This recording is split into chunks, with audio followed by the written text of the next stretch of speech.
Умение плавать, увы, не гарантия безопасности на воде. Во время отдыха у водоемов важно помнить о рисках и опасностях. Основными причинами гибели людей является купание в необорудованных для этого местах, купание в состоянии алкогольного опьянения, отсутствие должного внимания со стороны взрослых при нахождении детей у воды.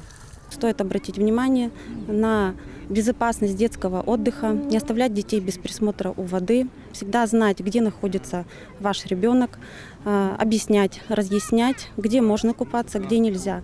На сегодняшний день в Республике Коми у нас открыто 1 пляж и 4 места массового отдыха у воды.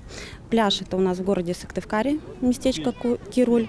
Место массового отдыха у воды – это Вежеве, города Сыктывкара, Троицко-Печорский район, Печора, город и Ударский район. На песчаном берегу местечка Заречье свой спасательный пост оборудовали добровольцы Коми регионального отделения Общероссийской организации спасения на водах «Восвод». В этом году для предотвращения гибели на воде прошли обучение 10 матросов-спасателей. Мы в этом году выиграли президентский грант для создания выдвижных спасательных постов. Их будет примерно около 10 штук. В него будут ходить спасательные средства, лодки, прицеп. Мы это все приготовим и потом безвозмездно передадим главам муниципалитетов, для того, чтобы у них были свои спасательные посты.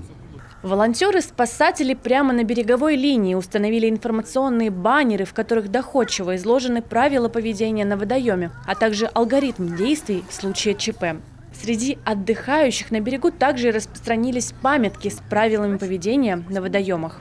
Очень интересно, работа нравится. То есть мы занимаемся оповещением людей, чтобы правильно себя вели на пляже, то есть чтобы соблюдали технику безопасности. На самом деле люди понимающие у нас. То есть скажешь им, они хорошо, все за детьми следят, делают нормально, правильно все.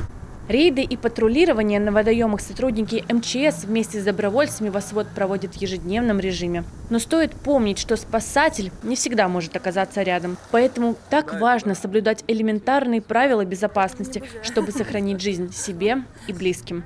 Анастасия Самосудова, Дмитрий Ведерников, телеканал Юрган, Сыктывкар.